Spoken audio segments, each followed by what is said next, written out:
ಇದು ಚಿತ್ರದುರ್ಗ ಜಿಲ್ಲೆಯ ಹೊಳಲ್ಕೆರೆ ತಾಲೂಕಿನ ಲೋಕದೊಳಲು ಗ್ರಾಮ. ಇದೇ ಊರಿನ ಮನೆಯೊಂದರಲ್ಲಿ ಮೇ 8ನೇ ತಾರೀಕು ಮಧ್ಯಾಹ್ನ 1 ಗಂಟೆಗೆ ನಿಗೂಢವಾಗಿ ವ್ಯಕ್ತಿಯೊಬ್ಬ ಸಾವನ್ನಪ್ಪಿದ್ದ. ಅದೇ ಊರಿನ 40 ವರ್ಷದ ವೀರೇಶ್ ಎಂಬಾತ ಸಾವನ್ನಪ್ಪಿದ್ದ.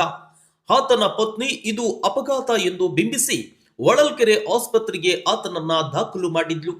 ಇದೇ ಸಂದರ್ಭದಲ್ಲಿ ಆಸ್ಪತ್ರೆಯಲ್ಲಿ ವೈದ್ಯರು ವೀರೇಶ್ ಎಂಬಾತ ಸಾವನ್ನಪ್ಪಿದ್ದಾನೆ ಎಂದು ಕನ್ಫರ್ಮ್ ಮಾಡಿದ್ರು. ಆದ್ರೆ ಪೊಲೀಸರಿಗೆ ಅದ್ಯಾಕೋ ಇದು ಆಕ್ಸಿಡೆಂಟ್ ಅಲ್ಲ ಅನ್ನೋ ಸಣ್ಣ ಡೌಟ್ ಶುರುವಾಗಿತ್ತು. ಇದೇ ಕಾರಣಕ್ಕೆ ಮೃತ ವೀರೇಶಪ್ಪನ ಪತ್ನಿ ಕಾವ್ಯ ಅವರಿಂದ ಇದು ಅನುಮಾನಾಸ್ಪದ ಸಾವು ಎಂದು ಪೊಲೀಸರು ದೂರು ಸ್ವೀಕರಿಸಿದ್ರು. ಬಳಿಕ ಮರಣೋತ್ತರ ಪರೀಕ್ಷೆಯನ್ನ ನಡೆಸಿ ಶವ ಕೂಡ ಹಸ್ತಾಂತರ ಮಾಡಿದ್ರು. ಅದಾದ ಬಳಿಕ ವೀರೇಶನ ಪತ್ನಿಯ ಚಲನವಲನಗಳ ಮೇಲೆ ಪೊಲೀಸರು ನಿಗಾ ವಹಿಸಿದ್ರು. ಇದೀಗ ಎಫ್ಎಸ್ಎಲ್ ರಿಪೋರ್ಟ್ ಕೂಡ ಪೊಲೀಸರ ಕೈ ಸೇರಿದ್ದು ಇದೊಂದು ಕೊಲೆ ಅನ್ನೋ ಅಂಶ ಬೆಳಕಿಗೆ ಬಂದಿದೆ.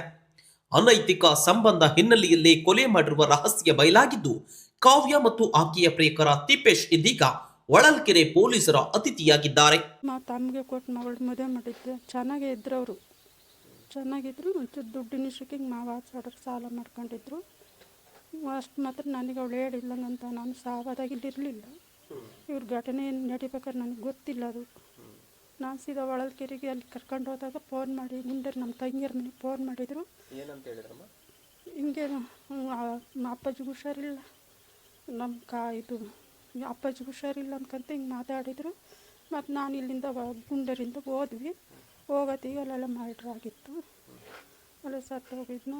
ಅದನ್ನ ಪೋಸ್ಟ್ ಮಾರ್ಟಮ್ ಇದು ರೂಮಿಗೆ ಹಾಕಿದ್ರು. ಮತ್ತು ಬೆಳಗ್ಗೆ ಎಲ್ಲ ಇದು ಮಾಡಿದರು, ಪೋಸ್ಟ್ ಮಾರ್ಟಮ್ ಮಾಡಿದರು. ಕರ್ಕೊಂಡು ಬಂದು ಮಣ್ಣು ಮಾಡಿದ್ವಿ. ಇಲ್ಲಿ ಯಾವ ವಿಚಾರಕ್ಕೆ ಹಿಂಗಾಯ್ತು ಅಂತ?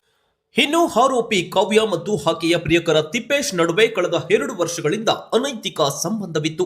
ಇದೇ ಕಾರಣಕ್ಕೆ ಕಾವ್ಯ ಪತಿ ವೀರೇಶ್ ಪದೇ ಪದೇ ಕಾವ್ಯಳ ಮೇಲೆ ಗಲಾಟೆ ಮಾಡ್ತಿದ್ದ. ಅಲ್ಲದೆ ಮೇ 8ರಂದು ಮಧ್ಯಾಹ್ನ ಕಾವ್ಯ ಮತ್ತು ತಿಪ್ಪೇಶ್ ಮನೆ ಇಲ್ಲೇ ಇರೋದನ್ನು ಕೂಡ ವೀರೇಶ್ ಕಣ್ಣಾರೆ ನೋಡಿದ್ದ.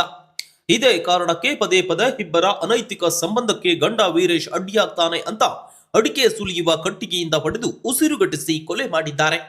ಬಳಿಕ ಯಾವುದೇ ಅನುಮಾನ ಬಾರದಂತೆ ಹೊಳಲ್ಕೆರೆ ಆಸ್ಪತ್ರೆಗೆ ಬಾಡಿಯನ್ನ ಶಿಫ್ಟ್ ಮಾಡಿ ಆಕ್ಸಿಡೆಂಟ್ ಎಂದು ಕತೆ ಕಟ್ಟಿದ್ರು.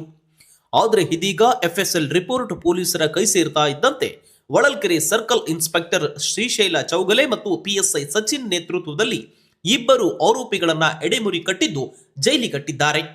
ಹೊಳಲ್ಕೆರೆ ಠಾಣಾ ವ್ಯಾಪ್ತಿಯ ಲೋಕದಾರಳು ಗ್ರಾಮದಲ್ಲಿ 9ನೇ ತಾರೀಕು ಮೇ ತಿಂಗಳಲ್ಲಿ ಒಂದು ಅನುಮಾನಾಸ್ಪದ ಸಾವಿನ ಪ್ರಕರಣ ದಾಖಲಾಗಿತ್ತು. ವೀರೇಶಪ್ಪ ಅನ್ನೋರು 40 years ಏಜ್, ಅವರು ಡಿಸೀಸ್ಡ್. ಸೊ ಅವರ ಸಾವಿನ ಬಗ್ಗೆ ಅನುಮಾನ ಇರುವುದರಿಂದ ಅವರ ಅಣ್ಣ ಹಾಲೇಶಪ್ಪ ಒಂದು ಪ್ರಕರಣ ದಾಖಲಿಸಿದ್ದಾರೆ. ತದನಂತರ ಮೆಡಿಕಲ್ ರಿಪೋರ್ಟ್ಸ್ ಮತ್ತು ಎಫ್ಎಸ್ಎಲ್ ರಿಪೋರ್ಟ್ಸ್ ಬೇಸಿಸ್ ಮೇಲೆ ಅದೊಂದು ಕೊಲೆ ಪ್ರಕರಣ ಅಂತ ಗೊತ್ತಾಗಿತ್ತು. ನಂತರ ಅದು ಒಂದು ಮರ್ಡರ್ ಕೇಸ್ ಆಗಿ ರಿಜಿಸ್ಟರ್ ಆಗಿದೆ.